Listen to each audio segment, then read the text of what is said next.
Did you guys see what Justin Thomas sent out to all the players? I was just reading through I was just reading through it. I mean, I could read this nice for anyone segue. it's a long thing, but I think it's really interesting. It is interesting. And I've gotten mistaken to be Justin Thomas from time, so I could read. I could do a little Especially reading. this a part little of the spark notes country. on that? A little quick read.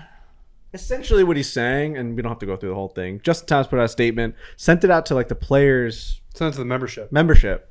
So everyone 6 that's paragraphs long. Be a hell of a read. I'm not going to read the whole We thing. can get dramatic music. Can you get dramatic No, music? don't read it. That's long. No, it's too much.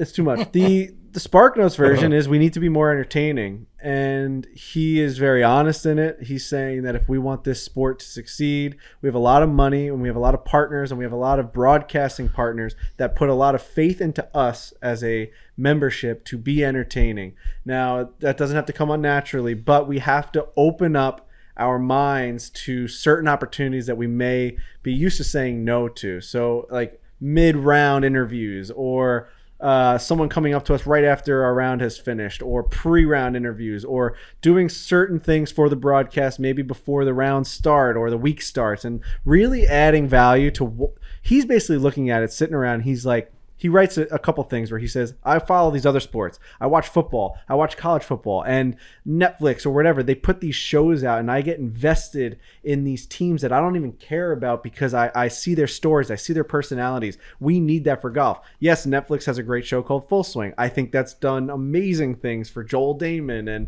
Justin Thomas and all these guys. Joel Damon's like a certified He's a American star. superstar now. Yeah, because of that. And I Barely think kept Justin his car. Thomas is figuring out, like, we can't, and he writes, I would be the first person to say no to a mid-round interview when we're playing for millions of dollars. But I think that's why we're out here. And he says, I just did it last week. I tried it out. And to be honest, it wasn't that bad. Like he's saying that Remember to when his... we did the Corn Ferry? Yeah. All those guys Yeah. were willing to talk to us and Yeah. saw the value of it. And I would have thought no one would have wanted to talk to us. Yeah. And they didn't seem to have any problem with it at all. And those guys are one eyelash below the PGA Tour. Sometimes playing for more Yeah. in their own world. Oh, yeah. Big Yeah. time. You know? He says, JT says, our fan forward research shows that on-course personality is the highest ranked driver of interest for young fans aged 18 to 34.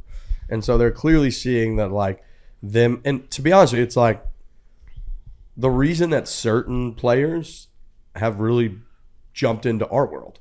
Like, his is a great example. And we said, like, when he got the NBC gig, we were like, we're not tooting our own horn, not at all. However, there's an element of, like, him jumping into our world that helped him get that job.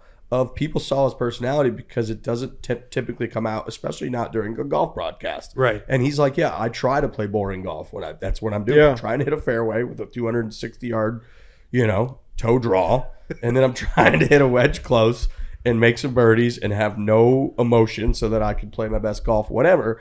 And when you really do see the personality, then all of a sudden, when you've got a leaderboard of Russell Henley and these names that are all kind of boring, the same country club, like pretty much white dudes on a leaderboard, and all of a sudden Kevin Kisner pops up and you listen to this show or you saw him somewhere else on a cool video, you're like, that's my guy. Yeah. And now you have a reason. But without that, he would have been just another boring white guy on the leaderboard. 100%. And he But knows that name sticks out. That's what because, he's saying, yeah. that's what I'm That's saying. exactly right. And I remember during the 2015 playoff at the Players Championship, it was Sergio, Kiz, and Ricky. And Ricky ended up winning that.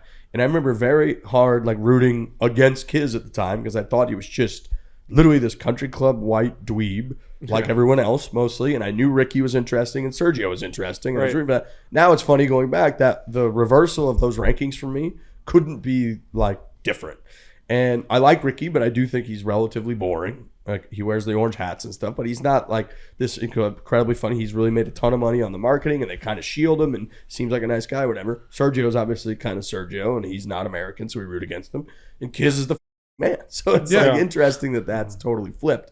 And I think that's kind of JT's point. And I was also going to say with him saying that maybe he'll do a 4-man scramble. Well, I actually think of it the other way. I think he sees this YouTube world and how much we're able to showcase these guys' personalities. And I think he's thinking from a longevity standpoint of his partners and the broadcasting rights, that he's thinking, like, why are we willing to do this basically for free to YouTube when, like, we have partners paying us a ton of money to do be that same person during their window. Yep. So that's me being like very blunt and like honest. Like I don't want that to be the case because I want them to always showcase their talents and their personality on our channels. But like I think he's saying like that, like we need to do it Thursday through Sunday, maybe also not instead, but like two, like like I agree. like why are we only doing this on Mondays at media day with Bob Does Sports and Foreplay?